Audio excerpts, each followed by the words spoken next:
She slammed the door shut, the echo reverberating through the empty hallway like a gunshot in the dead of night. You can't be serious, Jamie. This isn't you. This is just a phase you're going through. Hope's voice cracked, but the words from a decade ago haunted her now as her phone buzzed with the incoming call from her estranged sister. Hope stared at the skyline of Seattle from her high-rise apartment, the Space Needle piercing the twilight like a reluctant memory. It had been 10 years since she'd left the small town of Evergreen, Washington, where the air smelled of pine and judgment.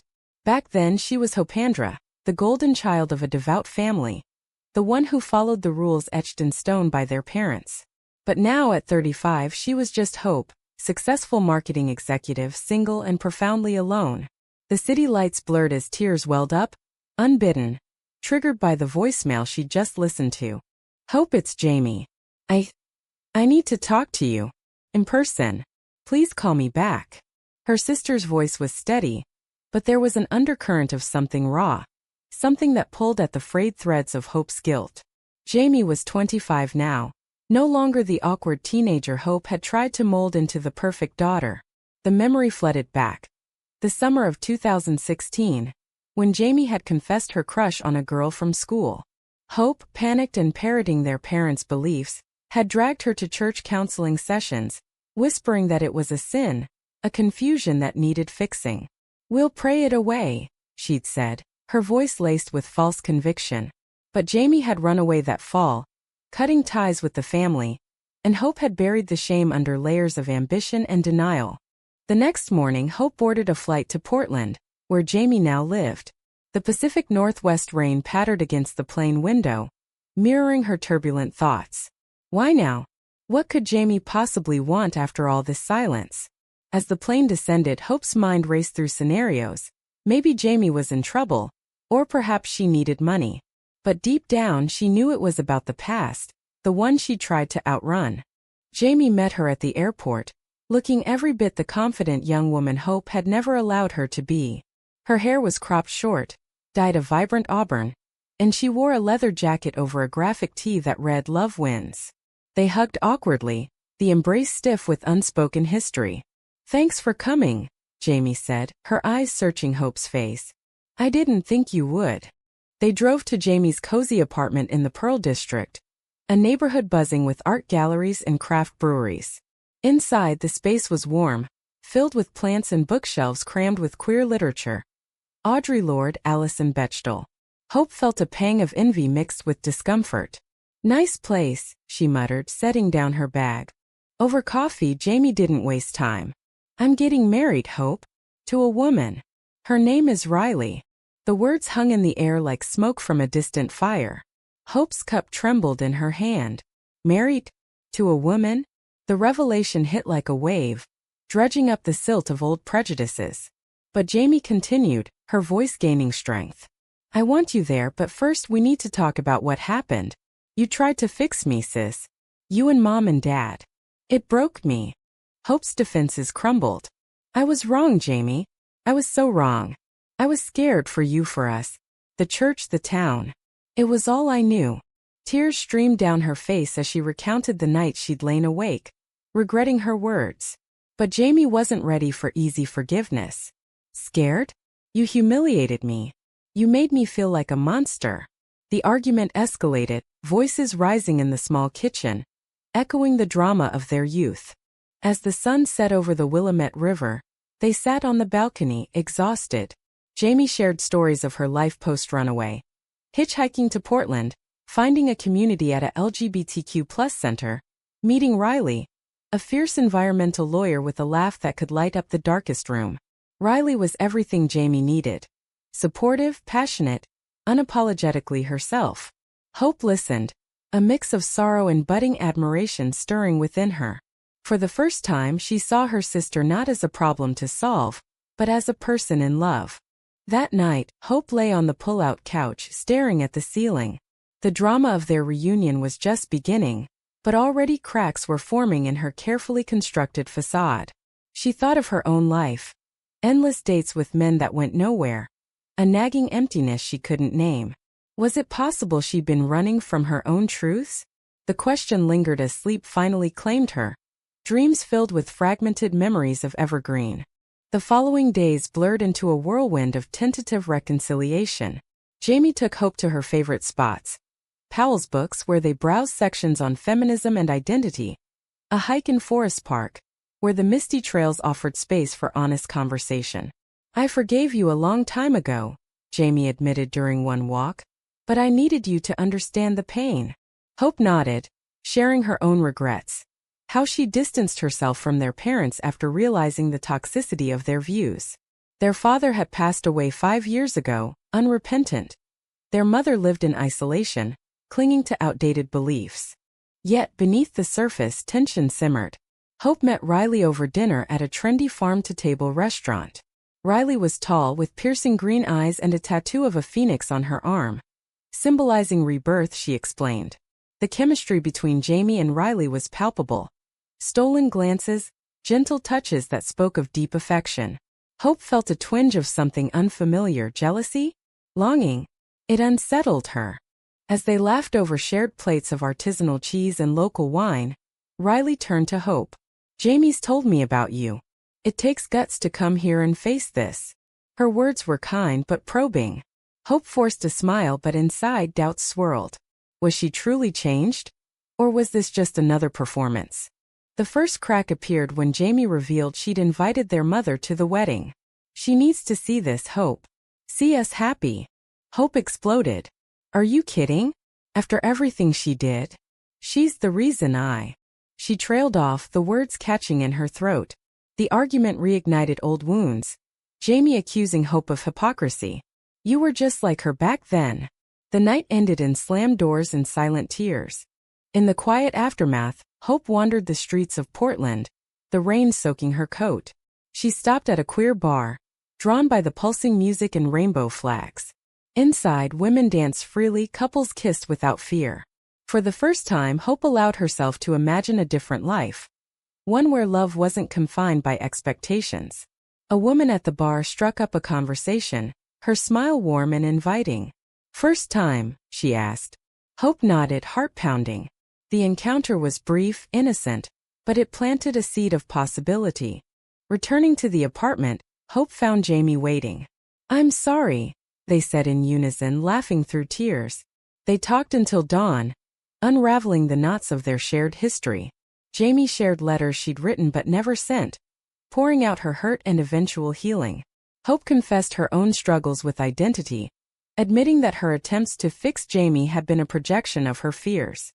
By the end of the week, a fragile bond had reformed. Hope promised to stand by Jamie at the wedding no matter what. As she boarded her flight back to Seattle, she felt a shift, a romantic notion of redemption blooming in her chest. But little did she know, the real drama was yet to unfold. Back in Seattle, Hope threw herself into work, but Jamie's words echoed in her mind like a persistent melody. The marketing campaign for a progressive tech startup felt ironic, promoting inclusivity while her own life was a tangled web of unresolved emotions. Nights were spent scrolling through old photos. Jamie as a kid, gap-toothed and joyful. Family holidays tainted by subtle homophobia. Hope's heart ached with the weight of what-ifs. A month later, an invitation arrived. Jamie and Riley's wedding in the Columbia River Gorge. A stunning venue with waterfalls and wildflowers. The card was elegant, embossed with intertwined rings and a quote from Maya Angelou. "Love recognizes no barriers." Hope RSVP'd yes, but anxiety gnawed at her. Their mother, Evelyn, had accepted too, against all odds. This could be a disaster, Hope confided to her best friend Sarah, over brunch at a bustling Capitol Hill cafe. Sarah, ever the optimist, sipped her mimosa. "Or it could be healing. You've changed, Hope. Give yourself credit." Sarah was right, Hope had evolved. Therapy sessions had unpacked her upbringing, revealing how internalized bias had shaped her actions. But facing Evelyn? That was a different beast. As the wedding approached, Hope flew back to Portland. Jamie picked her up, excitement radiating from her. "Riley's family is amazing, they're flying in from Boston. No drama there." But Hope sensed undercurrents. Riley's parents were liberal academics, a stark contrast to their own fractured clan. The rehearsal dinner was at a vineyard overlooking the river, the air scented with ripening grapes. Evelyn arrived, frail but defiant, her silver hair pulled into a tight bun. She hugged Jamie tentatively, eyes darting to Riley. "You look happy," she said, the word foreign on her tongue. Hope watched from afar, heart in her throat. Tension built like a storm. During toasts, Evelyn raised her glass. "To family," she said, voice quivering. But later, in a quiet corner, she pulled Hope aside. "This isn't right, Hopandra. We raised you better." Hope's blood boiled. "No, Mom. You raised us in fear. Jamie deserves this." The exchange was hushed but heated, Jamie overhearing just enough to spark tears. That night, in their shared hotel room, Jamie confronted Hope. "Why didn't you shut her down completely? Are you still on her side?" Hope protested, but doubt crept in. Had she really changed? Or was she still the sister who betrayed Jamie's trust? The wedding day dawned bright, the gorge alive with birdsong. Jamie looked radiant in a flowing white gown, Riley stunning in a tailored suit. Guests milled about, friends from Jamie's community, Riley's supportive family, a few distant relatives. Evelyn sat rigidly in the front row, her presence a ticking bomb. As vows were exchanged, Jamie's voice broke. "Riley, you showed me that love isn't something to fix. It's something to celebrate." Riley responded with equal emotion. "With you, I've found my home." Hope stood as maid of honor, tears streaming, a mix of joy and sorrow. But during the reception, the bomb detonated. Evelyn approached the couple, glass in hand. "I can't pretend this is okay," she announced loudly, drawing stares. "God doesn't approve." Gasps rippled through the crowd. Jamie's face crumpled, Riley stepping protectively in front. Hope froze for a moment, then surged forward. "Enough, Mom. You've hurt us enough. If you can't support this, leave." The confrontation escalated. Evelyn accusing Hope of abandoning faith, Hope retorting with years of pent-up rage. "You drove Jamie away. You made me complicit in your bigotry." Guests intervened, ushering Evelyn out. Jamie collapsed into Riley's arms, the romantic day marred by drama. In the aftermath, as the sun set over the river, Jamie found Hope on a bench overlooking the water. "Thank you for standing up," she whispered. They hugged, the embrace genuine this time. But the betrayal lingered. Evelyn's words a fresh wound. Weeks later, back in Seattle, Hope received a call from Jamie. "Mom's had a stroke. She's in the hospital." Duty pulled Hope to Evergreen, the town she'd fled. The hospital room was sterile, Evelyn hooked to machines, her eyes pleading. "I'm sorry," she mouthed weakly. Hope sat by her bed, holding her hand. "We all are." As Evelyn recovered slowly, conversations unfolded. Evelyn admitted her fears stemmed from her own repressed life. A lost love in her youth, a woman she'd never pursued. "I was wrong to project that on you girls." The revelation humanized her, turning villain to victim in a tragic twist. Hope shared this with Jamie over video call. "She's changing, Jamie." Slowly. Jamie was skeptical but open. "Maybe there's hope for all of us." In the midst of this, Hope explored her own feelings. She dated a woman named Mia, a barista with a kind soul and infectious energy. Their first kiss under the Seattle stars felt like coming home, romantic, tentative, real. "This is me," Hope thought, the emotion overwhelming. But conflict arose when Mia questioned Hope's family ties. "How can you forgive them?" A fight ensued, echoing past betrayals. Hope defended her progress, but doubt seeded. The summer turned to fall, leaves in Seattle mirroring the changing hues of Hope's life. Mia became a steady presence, their relationship blooming with quiet romance. Weekend getaways to the Olympic Peninsula, where they'd hike hand in hand, sharing dreams under ancient cedars. Cozy nights cooking Italian in Hope's apartment, laughter filling the space once dominated by silence. Mia's patience helped Hope unpack her identity. Late bloomer lesbian, as she jokingly called herself. "Better late than never," Mia teased, her eyes sparkling. Yet shadows loomed. Evelyn's recovery brought weekly calls, tentative bridges built on apologies. Jamie visited their mother, reporting progress. "She's reading books I recommended. It's weird but good." Hope felt torn. Loyalty to Jamie clashing with empathy for Evelyn. The drama intensified when Evelyn asked to meet Riley. "I want to make amends," she said. Jamie agreed reluctantly, arranging a family dinner in Evergreen. The drive down was tense, Hope and Mia in one car, Jamie and Riley in another. The old house hadn't changed. White picket fence, Bible on the mantel. Evelyn greeted them with homemade apple pie, her hands trembling. "Welcome," she said to Riley, extending a hand. Dinner started civilly, stories of childhood lightening the mood. But when talk turned to the wedding, Evelyn faltered. "I regret what I said. I was scared." Riley, gracious, nodded. "Fear makes us do terrible things." Jamie softened, a tear escaping. For a moment harmony reigned. A human victory over past divisions. Then betrayal struck like lightning. Midway through, Evelyn pulled out an old photo album. "Remember this?" she asked Jamie, flipping to a page of teenage Jamie with a boy from church. "You were so happy then." The implication hung heavy. A subtle dig at Jamie's choice. Jamie's face hardened. "Mom, that's not helping." Hope intervened. "Let's not go there." But Evelyn persisted, her voice quivering. "I just miss the old you." The room erupted. Jamie stood. "The old me was miserable because of you." Riley supported her, glaring at Evelyn. Mia whispered to Hope, "This is toxic." Hope felt pulled apart, defending Jamie while seeing Evelyn's frailty. "Mom, stop," she pleaded. Evelyn broke down, sobbing about loneliness and regret. They left in a storm of emotions, the drive back silent. Jamie called Hope later. "I can't do this.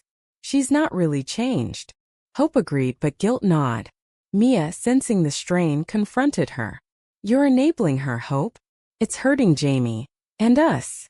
The argument escalated, Mia accusing Hope of indecision. "Choose. Your past or your future." Heartbroken, Hope took space, wandering Pike Place Market.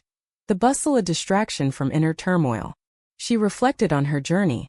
From oppressor to ally, now navigating her own romance. A call from Jamie deepened the drama. "Riley and I are thinking of moving to Boston. Away from this mess." Hope panicked. Losing her sister again? She drove to Portland unannounced, finding Jamie packing boxes. "Don't run, Jamie. We've come so far."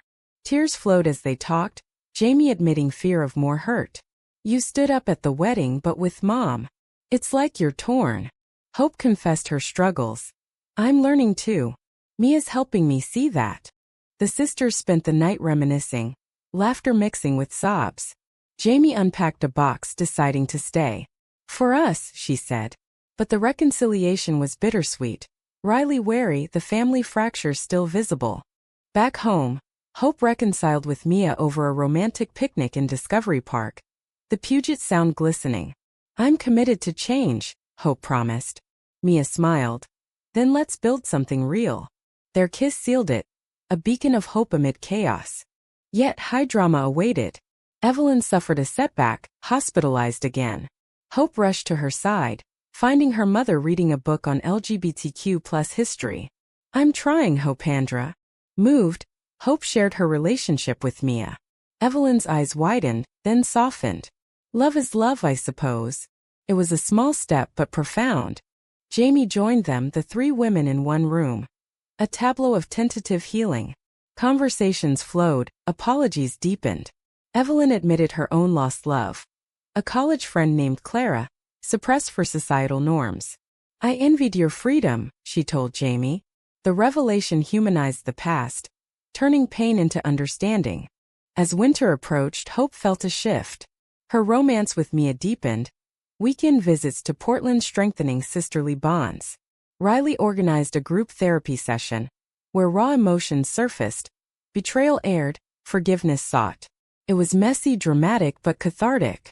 One evening over hot cocoa, Jamie proposed a family trip to San Francisco, cradle of queer rights. To celebrate us. Evelyn hesitated, then agreed. The plan symbolized progress, a romantic nod to unity. But not all was smooth. Mia confided doubts. "Your family's drama is exhausting." Hope reassured her, but tension simmered, foreshadowing cracks. The San Francisco trip was a kaleidoscope of emotions. The Golden Gate Bridge a metaphor for fragile connections. They stayed in a Victorian Airbnb in the Castro, rainbow flags waving like welcoming arms. Evelyn marveled at the vibrancy, Her first exposure to open queer culture. It's alive, she murmured. Day 1. Alcatraz tour where isolation mirrored their past estrangements. On the ferry back, Jamie and Riley held hands, Evelyn watching thoughtfully. Hope and Mia walked arm in arm, the wind tousling their hair. Dinner at a seafood spot overlooking the bay sparked deep talks. Evelyn shared more about Clara. Stolen moments in the 1970s, ended by fear. I chose safety over love. Jamie empathized. That's what you taught us. The admission bridged generations, tears flowing freely. But drama lurked. At a Pride museum, Evelyn froze before exhibits on conversion therapy. I did that to you, she whispered to Jamie. Jamie nodded. Yes, but we're here now. The moment was raw, human. Evelyn breaking down, the group rallying around her. Hope felt empowered, her romance with Mia a steady anchor. They snuck away for a sunset at Twin Peaks, kissing as the city lights twinkled below. This is our future, Mia said. Yet, back at the house, conflict brewed. Riley confronted Evelyn privately. Your words at the wedding hurt Jamie deeply. Evelyn apologized profusely, but Riley's protectiveness flared. Actions matter more. The tension peaked during a group outing to the Mission District. Over tacos, Mia voiced frustration. This family stuff is pulling you away, Hope? Hope defended. It's healing. The argument spilled into the street, Mia storming off. Jamie sided with Hope but Riley with Mia. She's right, it's toxic. Betrayal hit hard when Hope learned Jamie had confided in Mia about doubts regarding Hope's commitment. You're still figuring yourself out, Jamie had said. Hurt, Hope lashed out. After everything, you doubt me? The sisters argued fiercely, echoes of old patterns resurfacing. Evelyn, witnessing, intervened. Stop. We're better than this. The night ended in reconciliation circles, facilitated by Riley's therapy background. Confessions poured. Hope's fear of abandonment, Jamie's lingering resentment, Mia's insecurity, Evelyn's regrets. It was dramatic, voices raised, but breakthroughs emerged. I betrayed you by not protecting you sooner, Hope told Jamie. And I betrayed myself by running, Jamie replied. Morning brought clarity. They visited the Stonewall Memorial plaque, a poignant reminder of resilience. Evelyn pledged support. I'll advocate for you girls. The group hugged, a collective sigh of relief. Back in Seattle, life normalized with undercurrents. Hope and Mia's relationship deepened, planning a future together. Jamie and Riley announced pregnancy plans, via donor a joyful step. Evelyn moved to assisted living near Portland, attending support groups. But the ultimate betrayal came unexpectedly. A letter from a cousin revealed family secrets. Their father had known about Evelyn's past and suppressed it, contributing to her rigidity. He threatened to leave if she pursued Clara. The news shattered Evelyn, leading to a depressive episode. Hope and Jamie rushed to her, the drama unfolding in the care home. I lived a lie, Evelyn sobbed. The sisters comforted her, turning pain into purpose. They organized a family memoir project, documenting their stories for healing. In the midst, Hope proposed to Mia during a romantic ferry ride across the Sound. Will you marry me? Mia's yes was tearful, a pinnacle of romance amid turmoil. High Treo arrived when Evelyn's health declined rapidly. In her final days, she gathered them. Love each other fiercely, she urged. Her passing was peaceful, leaving a void but also legacy. A will donating to LGBTQ+ causes. Grief bonded them. At the funeral in Evergreen, old townsfolk whispered, but the family stood united, Jamie and Riley, Hope and Mia, a testament to change. Months after Evelyn's passing, the family found rhythm in their new normal. Hope and Mia's wedding planning became a beacon of joy, set for spring in the same Columbia Gorge venue as Jamie's. Invitations went out, symbolizing cycles of redemption. Jamie, glowing with early pregnancy, helped choose flowers, lilies for rebirth. Seattle's cherry blossoms bloomed, mirroring renewal. Hope reflected on her journey, from fixer to fixed, embracing her lesbian identity with pride. Mia's love was the anchor, their home now filled with photos of the extended family. A surprise came when Jamie revealed the baby's name. Evelyn Clara, honoring the past while looking forward. She'd be proud, Hope said, tears welling. The wedding day arrived, the gorge alive with wildflowers. Mia walked down the aisle in an elegant gown, Hope in a sharp suit. Vows were heartfelt. You taught me to love without fear, Hope said. With you I'm whole, Mia replied. Jamie officiated, her words poetic. Love wins always. Reception danced under stars, toasts celebrating resilience. Riley raised a glass. To sisters, blood and chosen. No drama this time, only harmony. In the quiet after, Hope and Mia honeymooned in Hawaii, beaches offering respite. Back home they supported Jamie through pregnancy, attending ultrasounds, sharing excitement. Years passed in a montage of milestones, the baby's birth, a girl healthy and loved, family holidays in national parks, stories shared around campfires, Hope's promotion, Mia's art gallery opening. The story's essence, kitsch tin tempered by emotion, romance woven with humanity, culminated in a book they co-authored, Sisters Redeemed, Proceeds to Charities. It detailed betrayals, conflicts, but ultimately forgiveness.